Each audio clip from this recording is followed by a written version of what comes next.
Hello students, एक बार फिर हम इंपॉर्टेंट टॉपिक अपना स्टार्ट कर रहे हैं। आज हमारा जो इंपॉर्टेंट टॉपिक है वो है सिक्के और राजा यानी कॉइन्स एंड किंग्स। और हमारे चैप्टर नेम है किंग्स, फार्मर्स एंड टाउन्स यानी राजा, किसान और नगर। अभी हम बच्चों आज बात करने वाले हैं कॉइन्स एंड किंग्स के बारे में यानी सिक्कों और राजाओं के बारे में। ठीक है, हिस्ट्री में जब हम रिकंस्ट्रक्ट करना चाहते हैं, कुछ इन्फॉर्मेशन हमें चाहिए, तो हमारे पास एक इंपॉर्टेंट सोर्स क्या है, वो सोर्स हमारे पास कॉइन्स भी होता है। यानी सिक्के भी हमारे लिए बहुत ज़्यादा इंपॉर्टेंट सोर्स होते हैं। जैसे कि आपने देखा होगा, जब आप 1 रुपए का सिक्का, 1 रुपीज़ कॉइन, 5 रुपीज़ कॉइन देखते होंगे तो उसमें आपको कुछ क्या क्या मिलता है। उसमें आपको कुछ लैंग्वेज लिखी हुई मिलती है, उसमें उसके अलावा कोई मैसेज लिखा हुआ उस कॉइन में मिलता है, कभी पिक्चर या कभी इमेज मिलती है आपको। ठीक है ना। इसी तरीके से एंशियंट टाइम में भी जो राजा होते थे या कोई लोग इंपॉर्टेंट लोग होते थे, वो सिक्के ढालते थे।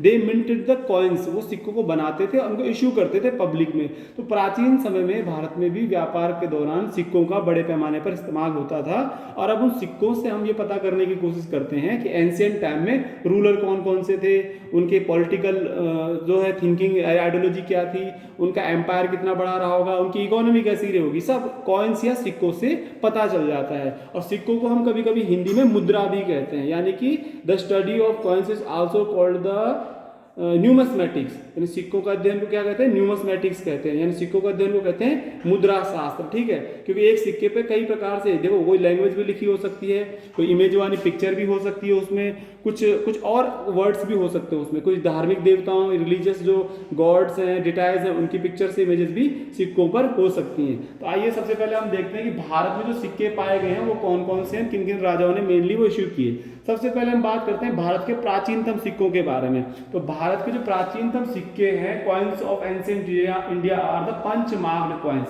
भारत के प्राचीनतम सिक्कों को कहा जाता है आहत सिक्के। आहत सिक्के का मतलब होता है, आहत का मतलब होता है चोट पहुंचाना। तो जब किसी मेटल को पंच करके उस पर कोई इमेज या कुछ लिख दिया जाए, है ना, तो उसको क्या कहेंगे, आहत करना कहेंगे। इसलिए इनको आहत सिक्के कहा जाता है। Punch marked coins we punch on the surface of metal and then we make the coin, so that is called the punch marked coins। तो भारत में प्राचीन समय में जो सिक्के बनते थे, मेटल पर पंच करके उस पर कुछ इमेज, कुछ मैसेज लिख देना, ऐसे बनते थे। ठीक है, तो उन्हें आहत सिक्के कहते हैं। तो भारत के जो प्राचीनतम सिक्के हैं उनको आहत सिक्के कहा जाता है। और इनको जो है 600 BCE का जो पीरियड है उस दौरान से हमें ये मिल जाते हैं। ठीक है, और ये पंच मार्क्ड कॉइन जो है चांदी और तांबे दो प्रकार के मिले हमें, यानी कि चांदी में भी थे, सिल्वर के भी थे और कॉपर के भी जो हमारे पंचमार्क्ड कॉइन्स बने होते थे। मोस्टली जब हमारे हिस्टोरियंस ने रिकंस्ट्रक्ट करने की कोशिश की कि किन लोगों ने इनको इशू किया होगा, तो माना जाता है कि शायद मॉडर्न रूलर्स ने इनको या तो इशू किया था। उसके अलावा जो एलीट क्लास था, यानी संभ्रांत वर्ग था, अमीर लोग थे, व्यापारी थे, श्रेष्ठ थे, शायद वो लोग भी सिक्के जारी करते थे। इस तरह से एक हिस्ट्री बन जाती है कि प्राचीन समय में शायद राजा के अलावा अन्य महत्वपूर्ण अमीर लोग भी सिक्के जारी किया करते थे। तो एंशिएंट इंडिया के सिक्के हैं वो सबसे इंपॉर्टेंट है, आहत सिक्के या पंचमार्क्ड कॉइन्स। दूसरा आपके पास इंपॉर्टेंट आता है हिंद यूनानी या इंडो ग्रीक रूलर्स। अब हिंद यूनानी में दो वर्ड है आपके पास, देखिए, एक तो हिंद मतलब हिंदुस्तान, यूनानी मतलब यूनान, Indo Greek India plus Greek. अब ये हिंद यूनानी कौन है, सबसे पहले हमें ये जानना है बच्चों। जो हिंद यूनानी जो ये है, ये वो यूनानी जो कभी सिकंदर के साथ आए थे 326 ईसा पूर्व में हमला करने के लिए भारत में, और तब इनका जो एम्पायर था, जिनका कुछ एरियाज पर इन्होंने ऑक्यूपाई कंट्रोल कर लिया था, अफगानिस्तान ईरान वाला एरिया। और फ्यूचर में इन लोगों ने धीरे धीरे अपनी ब्रांचेस बढ़ाई। और कब, इसके बाद उन्होंने 2nd सेंचुरी तक लगभग जो है इन यूनानी लोगों ने भारत के मथुरा, ये पंजाब, अफगानिस्तान जैसे एरिया पर कंट्रोल कर लिया था।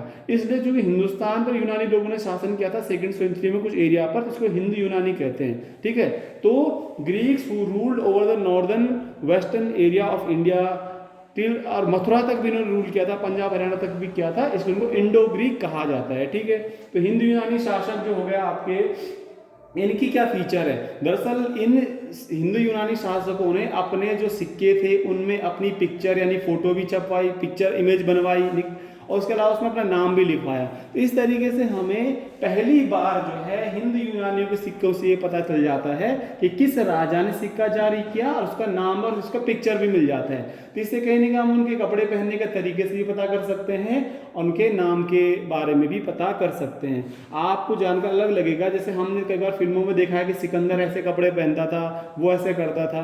तो आप किसी का सिक्का कॉइन देखिए, तो उस कॉइन के आधार पर तो उस जमाने के कपड़ों को हम बताएंगे कैसे कपड़े वो लोग पहनते रहे होंगे। ठीक है, तो हिंद यूनानी शासकों ने भारत में पहले सोने के सिक्के जारी किए थे। यहाँ पर चांदी और तांबा था, लेकिन इन्होंने क्या किया, इंडिया में सोने के सिक्के जारी किए, लेकिन कम किए जारी। ठीक है, आपके एनसीईआरटी में ये नहीं लिखा हुआ है।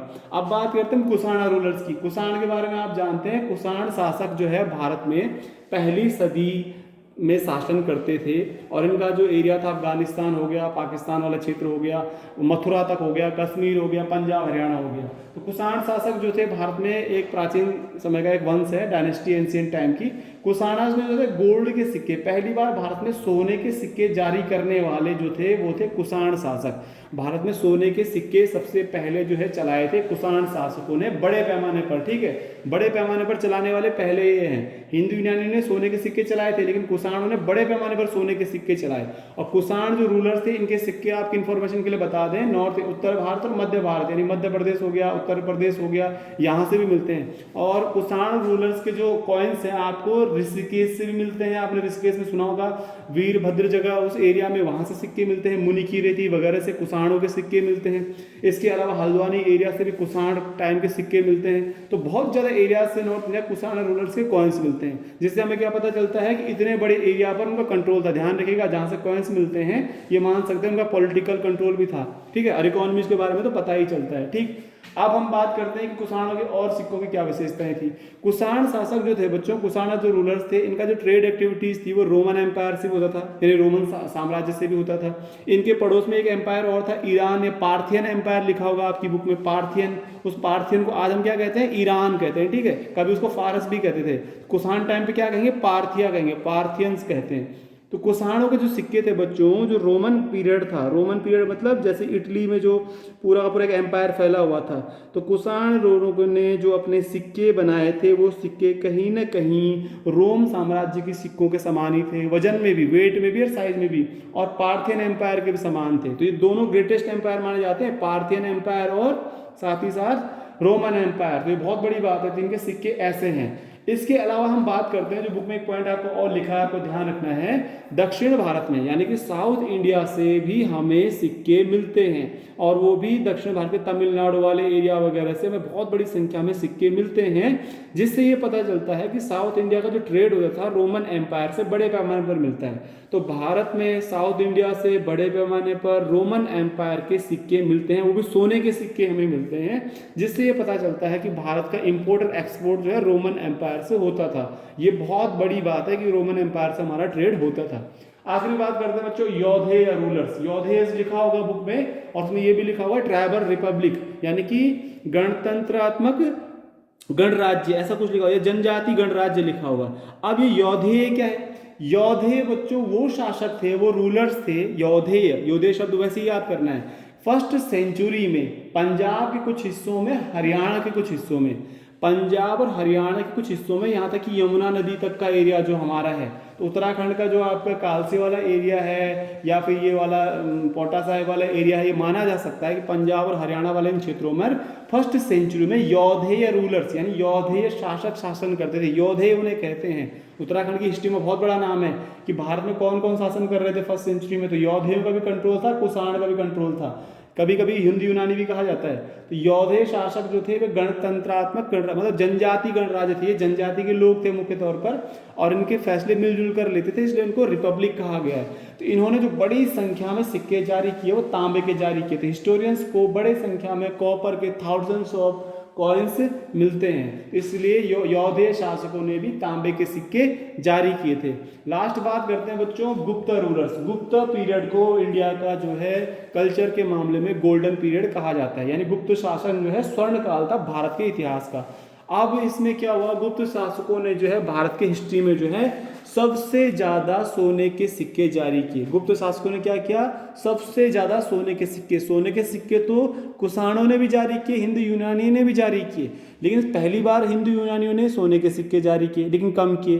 पहली बार बड़ी संख्या में सोने के सिक्के कुषाण रूलर्स ने जारी किए, और सबसे ज्यादा जो सोने के सिक्के अपने हिस्ट्री में एंशिएंट इंडिया में जो किए थे वो गुप्त रूलर्स ने किए थे। यानी ट्रेड कितने पीक पर होगा आप अंदाजा लगा सकते हैं। तो गुप्त शासकों ने सोने के सिक्के सबसे ज्यादा बड़ी संख्या में भारत में जारी किए, और इनकी क्वालिटी जो थी, गोल्ड की गुणवत्ता भी थी, बहुत अच्छी इनकी होती थी।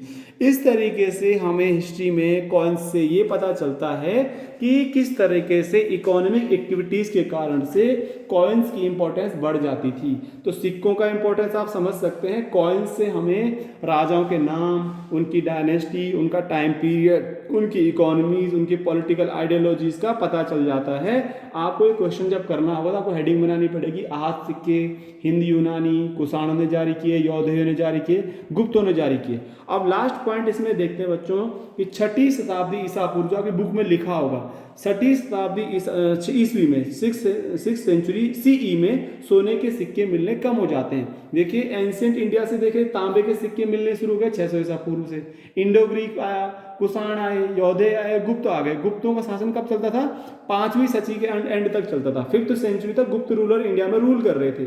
और जैसे ही 6ठी शताब्दी आती है यानी 525 के बाद हमें सोने के सिक्के मिलने भारत में कम हो जाते हैं। इसके पीछे कई कारण बताए जाते हैं। कोई कहता है कि भारत में जो था इकोनॉमिक क्राइसिस शुरू हो गया था, मतलब आर्थिक संकट पैदा हो गया था उस दौरान, ठीक है, यानी कि डिवाइड होने लग गए थे, रूलर्स कमजोर होने लग गए थे। दूसरी बात है, कोई कहता है कि हमारा लॉन्ग डिस्टेंस ट्रेड में कमी आ जाती है। हिस्टोरियंस का मानना है लॉन्ग डिस्टेंस ट्रेड में कमी आ गई थी, यानी लंबी दूरी के व्यापार में कमी आ गई थी। यानी आपको हिस्ट्री में 11 में जब आपने पढ़ा होगा तो आपने ध्यान दिया होगा कि रोमन एम्पायर जो था 319 के लगभग 2 टुकड़ों में बट गया था, ठीक। रोमन एम्पायर टूट गया तो कहीं ना कहीं उसका ट्रेड जो है भारत से भी हट गया। तो रोमन जो एम्पायर से जब हमारा जो है ट्रेड एक्टिविटीज कम होने लग गई 5वीं सदी के बाद तक, तो भारत में राज्यों पर भी कम उसका असर पड़ा। इसलिए हमें सोने के सिक्के 6ठी शताब्दी से भारत में कम मिलते हैं। दूसरा, कुछ लोग ये भी मानते हैं कि शायद इस दौरान जो है हमारे भारत में जो है नए नए ट्रेड रूट्स बन रहे थे, और हो सकता है उस समय इन सिक्कों का, सोने के सिक्कों का इतना प्रचलन ना रहा हो। इसको मैं आपको अलग से समझाना पड़ेगा कि सिक्के मिलने कम क्यों हो जाते हैं, ठीक है, बाद में उसको अलग से समझाया जाएगा आपको, क्योंकि पहले हमारा मेन पॉइंट ये कि सिक्के कौन कौन से। फिर अगला क्वेश्चन इसी में एक और टॉपिक है कि शायद लोग जो है रिजर्व्स बनाकर गोल्ड के नहीं रखते थे, मतलब शायद सिक्कों को जो है लोग जो है कलेक्ट करके एज रिजर्व्स के तौर पर नहीं रखते थे, इसलिए हमें सिक्के मिलते ही नहीं है। मतलब वाइड सर्कुलेशन में कॉइन्स थे। आज जो हमें सिक्के मिलते हैं जो एंशिएंट इंडिया के कई जगह, साउथ इंडिया की बात करेंगे तो वहाँ पर होर्ड्स ऑफ कॉइन्स मिलते हैं, उनको कहते हैं कि ढेर मिलते हैं सिक्कों के ढेर। लेकिन बाद में क्या है कि 6th सेंचुरी में सिक्कों के ढेर नहीं मिलते, बहुत कम सिक्के मिलते हैं। तो हो सकता है लोग सुरक्षित सिक्के ना रख रहे हो, मार्केट में सर्कुलेशन में हो। जैसे आपने नोटबंदी का पीरियड देखा था, लोग नोट खर्च करना चाह रहे थे उस टाइम पे, ठीक है, तो लोगों की पूंजी कम हो जाएगी तो मार्केट में फैलेगी। तो भविष्य में अगर हम खुदाई करेंगे तो हमें सिक्के नहीं मिलेंगे, वो सर्कुलेशन में होंगे। लेकिन आप सुरक्षित रखेंगे लोग संभाल के, तो फ्यूचर में हमको एक का साथ पूरा ढेर मिलेगा, ठीक है। फिर भी आप मेन पॉइंट आप देखेंगे इसमें, राजा किसान नगर में सिक्के और राजा में पहले भारत में जो सिक्के जारी हुए हैं, आहत सिक्के, हिंदू यूनानियों के सिक्के, कुषाणों के सिक्के, यौधेयों के सिक्के और गुप्त शासकों के सिक्के। आहत सिक्कों को आप मौर्य शासकों से जोड़कर देख सकते हैं, लेकिन इसमें कंफर्म नहीं है कि उन्होंने जारी किए नहीं किए, लेकिन मौर्य शासनकाल के दौरान ही ये जारी हुए थे। अमीर लोग और व्यापारियों ने भी जारी किए थे, इंडो ग्रीक ने भी जारी किए, कुषाण ने भी किए, यौधेय ने भी किए और गुप्तों ने भी किए। इस तरह से आप इसकी हेडिंग बनाएंगे। यौधेय शासक पंजाब और हरियाणा क्षेत्र में शासन करते थे, ठीक है। इंपॉर्टेंट टॉपिक आपका हो गया है, इसको आप नोट कर सकते हैं और इसको लिख भी सकते हैं।